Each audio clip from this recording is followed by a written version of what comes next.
क्यों लड़की की लाश कब्र से बार बार गायब हो जाती है। प्यारे दोस्तों, आज हम आपके सामने एक ऐसी लड़की का वाक्य लेकर आए हैं जिसकी कब्र से उसकी लाश चंद घंटों के बाद ही गायब हो गई। और उसकी कब्र में जब अजीबोगरीब जानवरों को देखा गया तो क्या हुआ? आखिर वह लड़की ऐसा क्या गुनाह करती थी कि उसकी लाश को ही कब्र से बाहर निकाल लिया गया। पुराने वक्त में एक ताजिर था जो बहुत अमीर और शहर का एक बड़ा व्यापारी था। उसके कई महल, गुलाम और कनीजें थीं।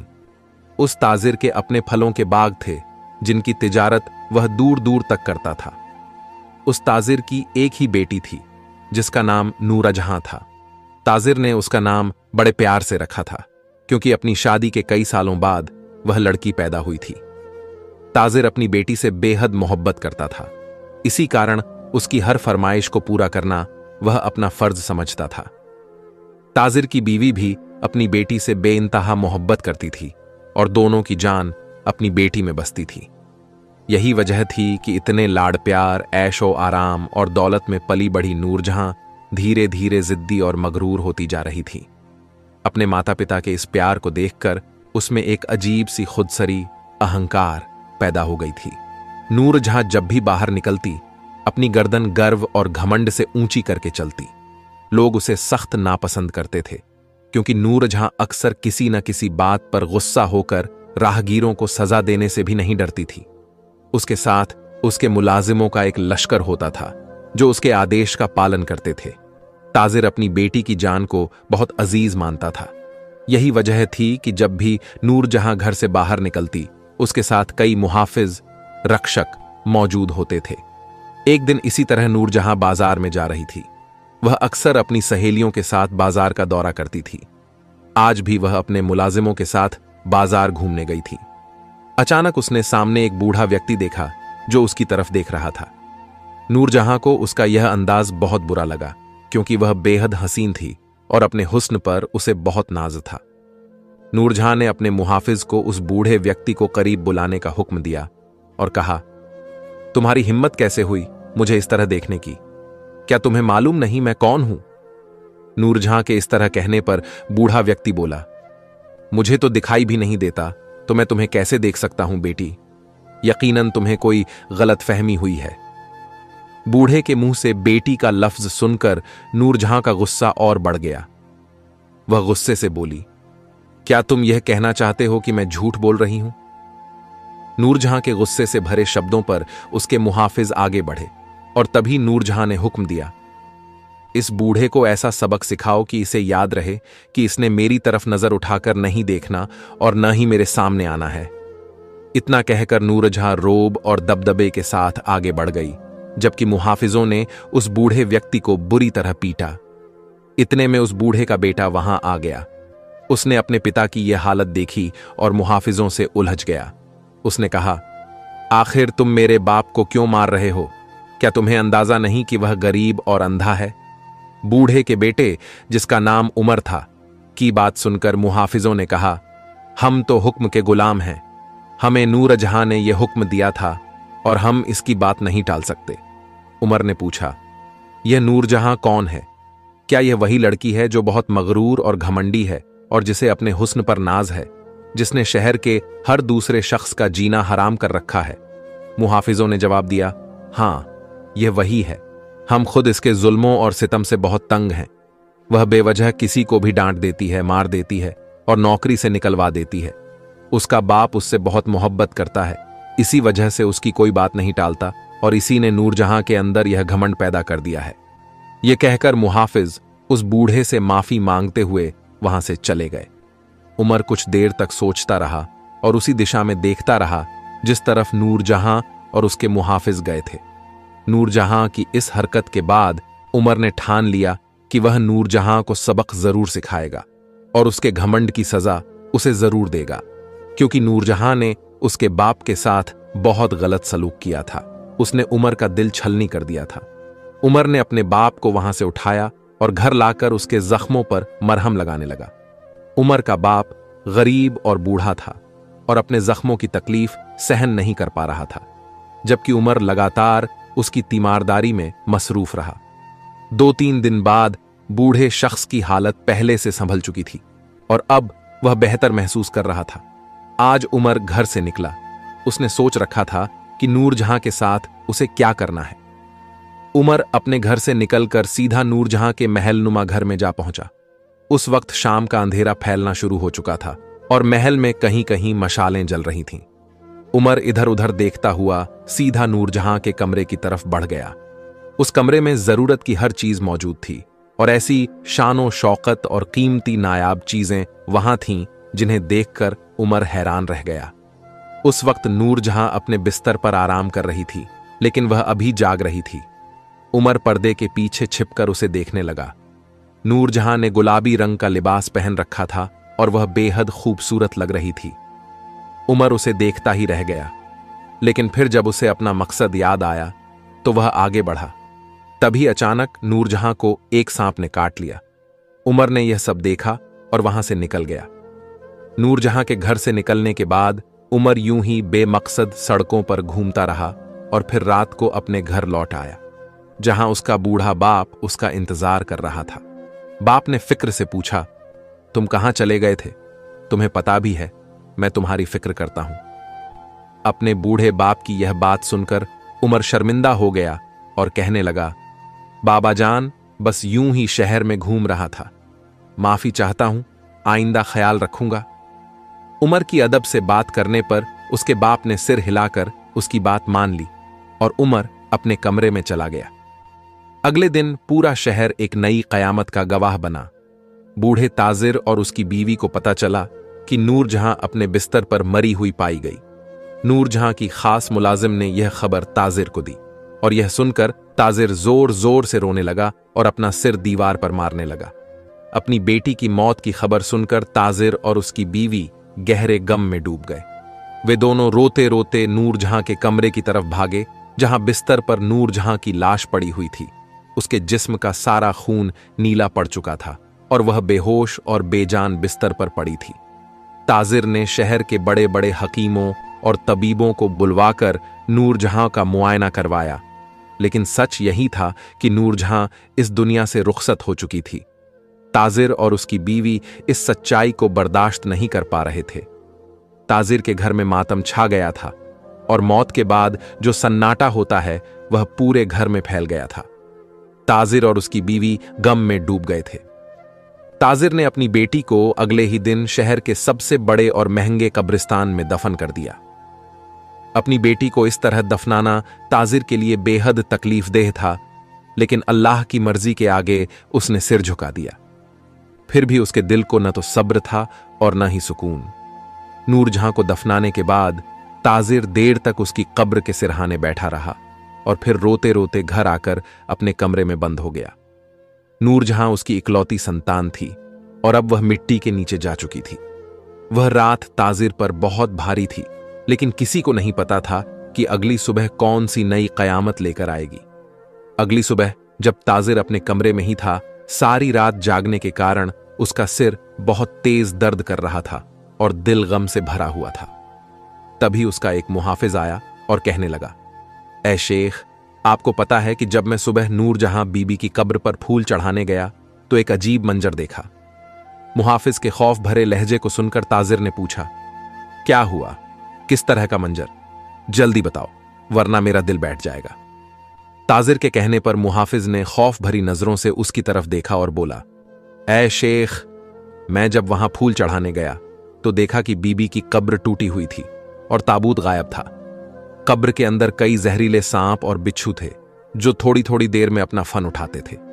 यह सुनकर ताजिर के पैरों तले से जमीन खिसक गई और वह अचानक खड़ा हो गया। उसने मुहाफिज का गिरेबान पकड़ते हुए कहा, यह तुम कैसी बकवास कर रहे हो? क्या तुम्हें अंदाजा है कि तुम मेरी बेटी के बारे में क्या कह रहे हो? ताजिर की बात सुनकर मुहाफिज ने कहा, मैं सच कह रहा हूं, मैंने झूठ नहीं बोला। आप मेरे साथ चलकर देख सकते हैं ताकि आपको खुद सच्चाई का पता चल जाए।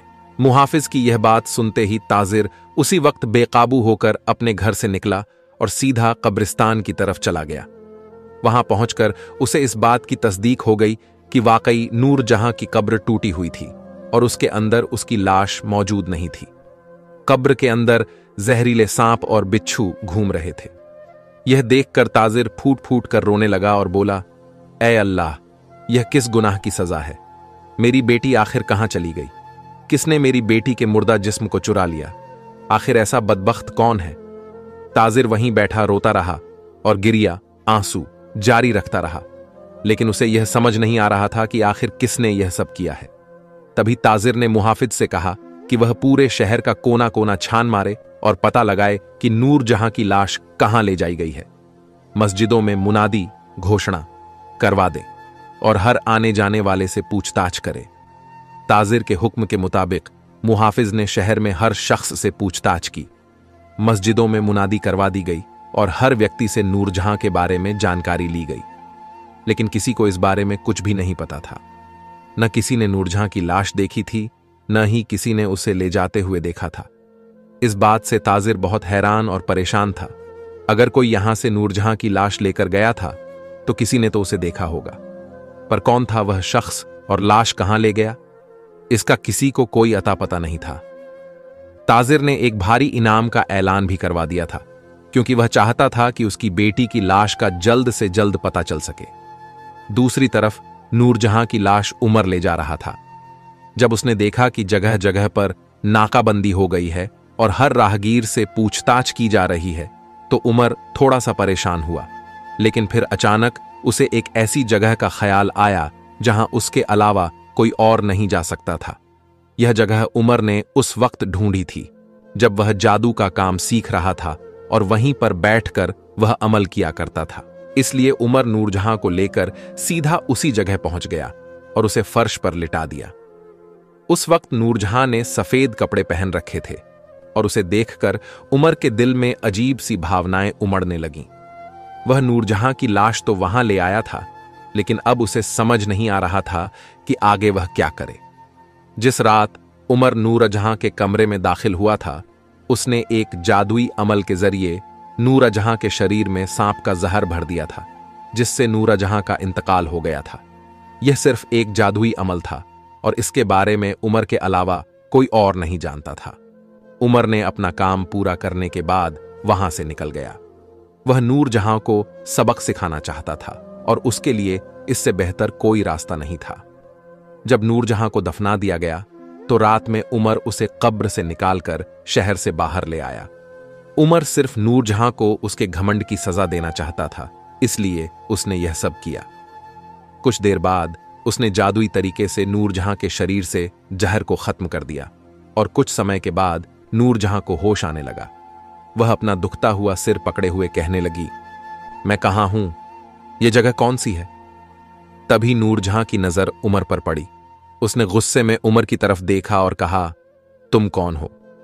नूरजहां के लहजे में अब भी घमंड झलक रहा था। उसे केवल यह फिक्र थी कि वह कहां है, लेकिन उसके साथ जो हुआ उसे कुछ याद नहीं था। तभी उमर ने कहा, तुम अब मेरी गिरफ्त में हो और अब जब तक मैं चाहूंगा तुम यहीं रहोगी। नूरजहां ने यह सुनते ही गुस्से से उमर को घूरा और बोली, क्या तुम जानते नहीं कि मैं कौन हूं? मेरा बाप कौन है? नूरजहां के इस घमंड भरे अंदाज पर उमर ने जवाब दिया, मैं अच्छी तरह जानता हूं कि तुम कौन हो और तुम्हारा बाप कौन है, लेकिन तुम यह नहीं जानती कि मैंने तुम्हारे साथ क्या किया है। तुम्हारे बाप के लिए अब तुम एक लाश हो, जिसकी तलाश में वह पूरे शहर में पागल हुआ घूम रहा है। उमर की यह बात सुनकर नूरजहां के पैरों तले जमीन खिसक गई। वह बोली, तुम यह क्या कह रहे हो? यह कैसे मुमकिन है?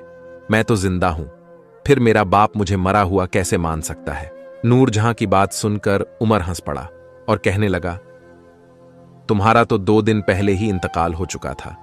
मैंने तुम्हें मार दिया था और फिर तुम्हारी लाश को कब्र से निकालकर यहां ले आया हूं। यह सब कुछ एक जादुई अमल के जरिए मुमकिन हुआ।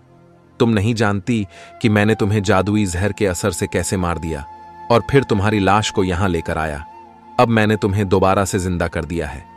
उमर की यह बात सुनकर नूरजहां हैरानी से उसकी तरफ देखती रही और बोली, तुम ऐसा नहीं कर सकते। मैं कैसे मर सकती हूं? मैं तो अभी जवान हूं और जिंदा रहना चाहती हूं। तुम्हारे साथ यकीनन कुछ गड़बड़ है, तुम झूठ बोल रहे हो। नूरजहां ने उमर की बात पर इनकार कर दिया और बिल्कुल भी उसकी बात का यकीन नहीं किया, जबकि उमर सच कह रहा था। यह बात नूरजहां नहीं जानती थी। तब नूर जहां उमर से कहने लगी, तुम्हें मेरे साथ यह सब करने का हक किसने दिया? आखिर तुम होते कौन हो, मुझे इस तरह मारने, फिर जिंदा करने और अपनी कैद में रखने वाले? मुझे छोड़ दो और जल्दी मुझे मेरे घर वापस ले चलो। मेरे माँ बाप परेशान हो रहे होंगे। नूर जहां ने गुस्से भरे लहजे में उमर से कहा। उमर ने जवाब दिया, तुम्हारे इसी घमंड और गुरूर को खत्म करने के लिए मैंने तुम्हारे साथ यह सब किया है, और अब तुम देखना, जब तक तुम्हारा यह घमंड खत्म नहीं होता तुम यहां से कहीं नहीं जा सकती। यह कहकर उमर वहां से चला गया, जबकि नूर जहां वहां पर कैद थी। नूर जहां ने वहां से भागने की बहुत कोशिश की, लेकिन उसे कोई रास्ता नहीं मिल रहा था। वहां न तो कोई खिड़की थी और न ही कोई रोशनदान। केवल एक दरवाजा था और उसी से उमर जा चुका था। दरवाजा खुलने का नाम नहीं ले रहा था। नूर जहां ने मदद के लिए आवाजें भी लगाईं, चीखी चिल्लाई, लेकिन कहीं से भी उसके लिए कोई मदद नहीं आई। उसे इस जगह के बारे में कुछ पता नहीं था कि यह कहां है और कैसी जगह है। वह वहीं बैठकर अपने मां बाप को याद करती रही और रोती रही। अपने महल के ऐशो आराम के बारे में सोचकर उसे एहसास हुआ कि उसने कितना कुछ खो दिया है। वह उमर के वापस आने का इंतजार कर रही थी कि वह कब आएगा और उसे इस कैद से आजादी दिलाएगा, लेकिन उमर का ऐसा कोई इरादा नहीं था। सारे शहर में नूर जहां की तलाश में ताजिर के आदमी फैले हुए थे। ताजिर ने एक बड़ी इनामी रकम का ऐलान कर दिया था, लेकिन अब तक नूर जहां के बारे में किसी को कुछ पता नहीं चल पाया था। एक दिन उमर नूर जहां के पास आया और कहने लगा, तुम्हारा बाप तुम्हें बुरी तरह से ढूंढ रहा है, लेकिन मैं तुम्हें तब तक यहां से रिहा नहीं कर सकता जब तक तुम मेरे बाप से माफी नहीं मांगोगी। उमर की बात सुनकर नूर जहां बेख्तियार उसकी तरफ देखने लगी और बोली, मैं तुम्हारे बाप से क्यों माफी मांगूं? आखिर मैंने किया क्या है?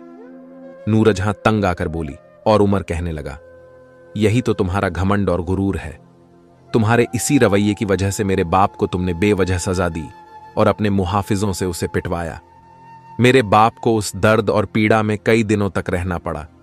इसीलिए तुम्हें मेरे बाप से माफी मांगनी होगी, वरना तुम सारी जिंदगी यहां कैद रहोगी। किसी को भी तुम्हारे बारे में कुछ पता नहीं चल सकेगा, क्योंकि अब तुम जान चुकी हो कि मैं कौन हूं और क्या कर सकता हूं। उमर की इस बात पर नूर जहां की रीढ़ की हड्डी में सिहरन दौड़ गई और वह चुपचाप उसे देखती रही। नूर जहां एक अकड़बाज और घमंडी लड़की थी और किसी भी सूरत में उमर के आगे झुकना नहीं चाहती थी, लेकिन जो भी हालात थे वे सब उमर के पक्ष में जा रहे थे। इसलिए नूर जहां उसे मनाने लगी और कहने लगी, मैं तुमसे मिन्नत करती हूं कि मुझे यहां से रिहाई दिला दो। मैं यहां से चली जाऊंगी और तुम्हारे बाप से माफी मांग लूंगी। बस एक बार मुझे यहां से जाने दो। नूर जहां ने रोते हुए उमर से मिन्नत की। उमर ने जवाब दिया, नहीं, अभी नहीं। मैं तुम्हें अच्छी तरह जानता हूं। तुम्हें अब तक समझ नहीं आई है। तुम सिर्फ समय बिताने के लिए मेरे आगे इस तरह हाथ फैला रही हो। मुझे पता है कि यह सब तुम्हारा नाटक है, लेकिन जब तक तुम्हें सही मायनों में अपनी गलती का एहसास नहीं होता और जब तक तुम अपने घमंड और गुरूर को नहीं छोड़ती, मैं तुम्हें यहां से नहीं जाने दूंगा। उमर यह कहकर वहां से चला गया और नूर जहां वहीं बैठी सिर पटक कर रोती रही।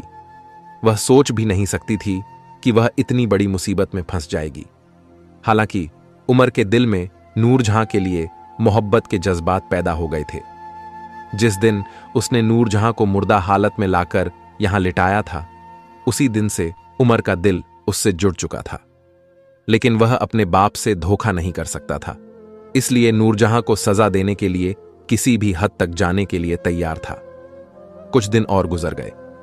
जब उमर नूरजहां के पास आया तो उसने देखा कि नूरजहां बहुत उदास थी और उसकी तबीयत भी ठीक नहीं थी। उसकी आंखों के गिर्द गहरे काले घेरे थे और उसका रंग पीला पड़ चुका था। यह हालत देखकर उमर थोड़ा शर्मिंदा हुआ। नूरजहां ने कहा, मैं समझ गई हूं कि मैं बहुत गलत थी।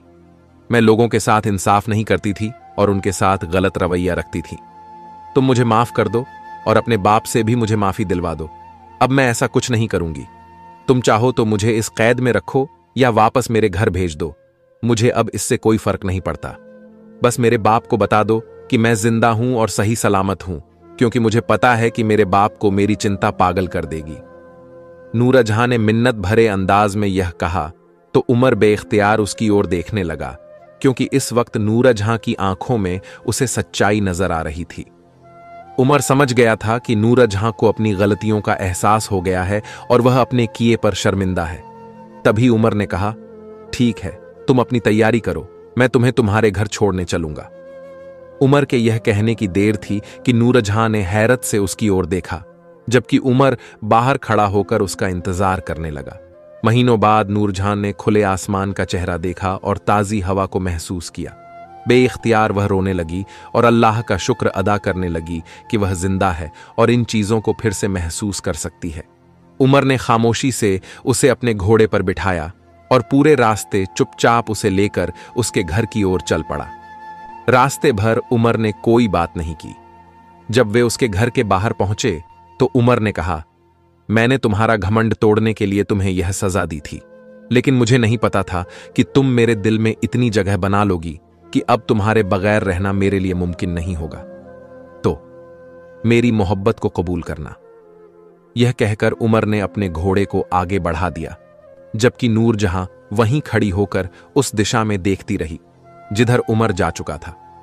उमर एक अच्छा, खूबसूरत और नेक दिल नौजवान था।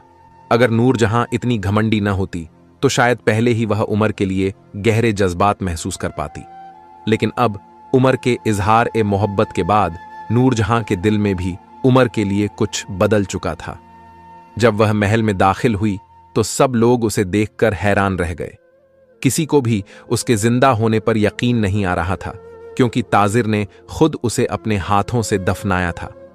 ताजिर को जब नूरजहां के आने की खबर मिली तो वह पागलों की तरह अपने कमरे से बाहर भागा और उसकी बीवी भी उसके पीछे पीछे दौड़ी।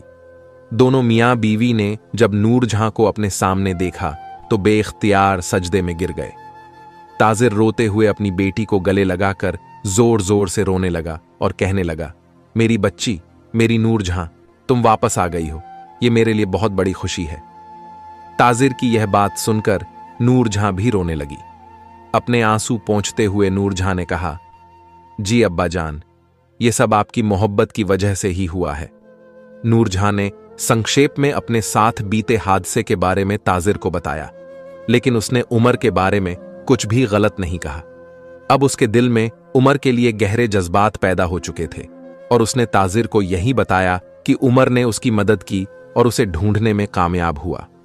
ताजिर उमर से मिलना चाहता था और उसे बड़े इनाम और इज्जत से नवाजना चाहता था, इसलिए उसने अपने मुहाफिज को भेजकर उमर को बुलवाया। उमर को लगा कि शायद नूरजहां ने उसकी शिकायत कर दी है और अब ताजिर उसे सजा देना चाहता है। लेकिन जब वह ताजिर के घर आया तो ताजिर ने बेइख्तियार उसे गले लगाकर उसका माथा चूमा और कीमती हीरे जवाहरात से उसे नवाजा। नूरजहां ने ताजिर के सामने अपनी ख्वाहिश रखी और कहा, मैं उमर से निकाह करना चाहती हूं, क्योंकि जिस तरह उमर ने मेरी हिफाजत की, मैं चाहती हूं कि वह सारी जिंदगी इसी तरह मेरा ख्याल रखे। नूरजहां की इस बात पर किसी को कोई ऐतराज नहीं था। ताजिर भी उमर को पहली नजर में ही परख चुका था, क्योंकि उमर की बुलंद किस्मत उसके चेहरे पर साफ दिखाई दे रही थी। इसी वजह से ताजिर ने उन दोनों का निकाह तय कर दिया और चंद दिनों में ही उनका निकाह हो गया। वह दोनों एक दूसरे के साथ बेहद खुश और संतुष्ट जीवन बिताने लगे।